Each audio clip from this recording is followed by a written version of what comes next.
வணக்கம். 2026 என்ஜினியரிங் அட்மிஷனுக்கான உங்க தேடல்ல நாம இன்னைக்கு பார்க்க போற காலேஜ் சென்னையோட St Joseph's College of Engineering. இதோட டிஎன்ஏ கோட் 1317. சென்னையில குறிப்பா OMRல ஒரு நல்ல என்ஜினியரிங் காலேஜ் தேடிட்டு இருக்கீங்களா? அப்படின்னா இந்த காலேஜ் உங்களுக்கு ஒரு நல்ல ஆப்ஷனா இருக்கலாம். ஏன் தெரியுமா? இது ஒரு ஆட்டோனோமஸ் காலேஜ். அது மட்டும் இல்லாம AI அண்ட் டேட்டா சயின்ஸ், சைபர் செக்யூரிட்டின்னு இப்போதைய ட்ரெண்டுக்கு ஏத்த மாதிரி புது புது பிரான்ச்சஸும் இங்க இருக்கு. வாங்க இந்த காலேஜ பத்தி இன்னும் டீட்டெயிலா பார்க்கலாம். ஃபர்ஸ்ட் இந்த காலேஜோட ஒரு சின்ன இன்ட்ரோ பாத்திரலாம். இது ஒரு செல்ஃப் ஃபினான்சிங் ஆட்டோனாமஸ் காலேஜ். 1994ல ஆரம்பிச்சிருக்காங்க. அண்ணா யூனிவர்சிட்டி சென்னையோட அஃபிலியேட் ஆயிருக்கு. லொகேஷன் பாத்தீங்கன்னா நம்ம எல்லாருக்கும் தெரிஞ்ச OMR தான். அட்மிஷன் விஷயத்துல 65% சீட்ஸ் டிஎன்ஏ கவுன்சிலிங் மூலமாவும் மீறி 35% மேனேஜ்மெண்ட் கோட்டா மூலமாவும் ஃபில் பண்றாங்க. சரி, அடுத்ததா நம்ம பார்க்க போறது அக்ரெடிடேஷன் அண்ட் ட்ரஸ்ட், அதாவது அங்கீகாரம் மற்றும் நம்பகத்தன்மை. ஒரு காலேஜை செலக்ட் பண்ணும்போது இது ரொம்ப ரொம்ப முக்கியம் இல்லையா? முதல்ல AICTE அப்ரூவல். இந்த காலேஜுக்கு 2025-26 அகாடமிக் இயருக்கு AICTE அப்ரூவல் இருக்கு. சிம்பிளா சொல்லணும்னா ஒரு இன்ஜினியரிங் காலேஜ் இயங்குறதுக்கு தேவையான அடிப்படை கவர்மெண்ட் அப்ரூவல் இதுதான். அடுத்து NBA அக்ரிடிடேஷன். இது ரொம்பவே ஒரு முக்கியமான விஷயம். இவங்களோட பிடெக் பயோடெக்னாலஜி ப்ரோக்ராமுக்கு 2028 வரைக்கும் இந்த அங்கீகாரம் இருக்கு. என்பிஏனா என்னன்னு கேட்டீங்கன்னா, ஒரு குறிப்பிட்ட பிரான்ச்ல கொடுக்கப்படுற எஜுகேஷன் குவாலிட்டி இன்டர்நேஷனல் ஸ்டாண்டர்ட்ல இருக்குன்னு ஒரு சர்டிஃபிகேஷன் மாதிரி. ஸோ பயோடெக்னாலஜி படிக்கணும்னு நினைக்கிறவங்களுக்கு இது ஒரு பெரிய ப்ளஸ் பாயிண்ட். ரேங்கிங்ஸ் பத்தி பேசணும்னா நம்ம கவர்மெண்ட் ஆஃப் இந்தியா கொடுக்கிற NIRF 2025 ரேங்கிங்ல இந்த காலேஜ் 201ல இருந்து 250க்குள்ள இருக்கிற பேண்ட்ல வருது. இந்தியா முழுக்க இருக்கிற ஆயிரக்கணக்கான இன்ஜினியரிங் காலேஜ்ல இந்த இடத்துல இருக்கிறது ஒரு நல்ல விஷயம்தான். ஓகே, ரேங்கிங்ஸ் எல்லாம் பார்த்தாச்சு.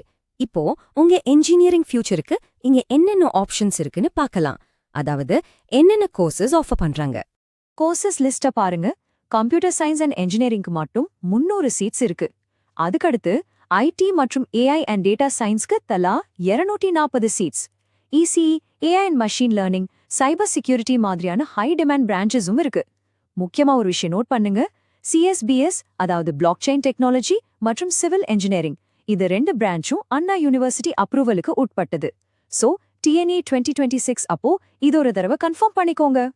இங்க டீச்சிங் ஸ்டாஃப் பத்தி சொல்லணும்னா மொத்தம் 315 ஃபுல் டைம் ஃபேக்கல்டி மெம்பர்ஸ் இருக்காங்க. அதுல ஒரு முக்கியமான டேட்டா என்னன்னா, அந்த 315 பேர்ல 164 பேர் PhD முடிச்சவங்க. கிட்டத்தட்ட பாதிக்கு பாதி. இதனால ஸ்டூடெண்ட்ஸ்க்கு கிடைக்கிற எஜுகேஷனோட குவாலிட்டியும் டெப்த்தும் நிச்சயம் நல்லா இருக்கும். ஓகே, அகாடமிக்ஸ பத்தி பார்த்தாச்சு. இப்போ காலேஜ் லைஃப் எப்படி இருக்கும்னு பார்க்கலாம். ஹாஸ்டல் வசதி. இது வெளியூர்லேருந்து வர ஸ்டூடெண்ட்ஸ்க்கு ரொம்ப முக்கியம். பாய்ஸ் ஹாஸ்டல்ல கிட்டத்தட்ட 1368 ஸ்டூடெண்ட்ஸ் தங்கலாம். கேர்ள்ஸ் ஹாஸ்டல்ல 1000 ஸ்டூடெண்ட்ஸ் தங்கலாம். 2 ஹாஸ்டல்லையுமே ஃபர்ஸ்ட் இயர் ஸ்டூடெண்ட்ஸ்க்கு தனியா பிளாக் இருக்கிறது ஒரு சேஃப்டியான விஷயம். மெஸ்ஸை பொறுத்த வரைக்கும் வெஜ், நான்வெஜ் ரெண்டுமே இருக்கு. டிரான்ஸ்போர்ட் எப்படி இருக்குன்னு கேட்டா, சென்னையர், திருவள்ளூர், காஞ்சிபுரம்னு 3 மாவட்டத்தையும் கவர் பண்ற மாதிரி 75 பஸ்ஸுகள் இருக்கு. தாம்பரம் ரயில்வே ஸ்டேஷன்ல இருந்து சுமார் 15 கிலோமீட்டர் தூரத்துல காலேஜ் இருக்கு. இது போக கேம்பஸ்குள்ளேயே இந்தியன் பேங்க் கவுண்டரும் 2 ATMவும் இருக்கு. சரி, எல்லாத்தையும் விட ரொம்ப ரொம்ப முக்கியமான ஒரு செக்ஷனுக்கு வந்திருக்கோம். படிச்சு முடிச்சதும் வேலை கிடைக்குமா? பிளேஸ்மெண்ட்ஸ் எப்படி இருக்கு? காலேஜ் கொடுத்திருக்கிற டேட்டா படி placement percentage 95%. Highest salary package எவ்வளோன்னு கேட்டா வருஷத்துக்கு 40 லட்சம் ரூபாய். இது ஒரு பெரிய நம்பர். எந்த மாதிரி கம்பெனிஸ் எல்லாம் வராங்கன்னு பார்த்தா Cognizant, Infosys, Amazon India, Freshworks, வெரைசன்னு பெரிய பெரிய MNCs லிஸ்ட்ல இருக்கு. இது காலேஜோட இண்டஸ்ட்ரி கனெக்ஷன்ஸை நல்லாவே காட்டுது. பிளேஸ்மெண்ட்ஸ் மட்டும் இல்ல, ரிசர்ச் அண்ட் இனோவேஷன்லயும் இந்த காலேஜ் கவனம் செலுத்துறாங்க. இந்திய அரசோட DSIR அமைப்பு இந்த காலேஜ் ஒரு SIRO, அதாவது சயின்டிஃபிக் அண்ட் இண்டஸ்ட்ரியல் ரிசர்ச் ஆர்கனைசேஷனா அங்கீகரிச்சிருக்கு. இது மட்டுமில்லாம ISRO, DST, ICSSR, IISCயோட ஆர்ட் பார்க் மாதிரியான பெரிய அமைப்புகள் கிட்ட இருந்து ஃபண்டட் ப்ராஜெக்ட்ஸும் பண்ணிட்டு இருக்காங்க.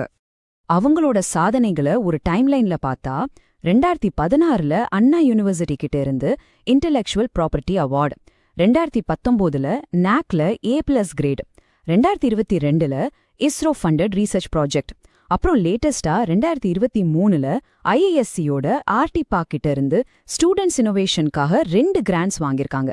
இது காலேஜோட தொடர்ச்சியான முன்னேற்றத்துக்கு ஒரு நல்ல உதாரணம்.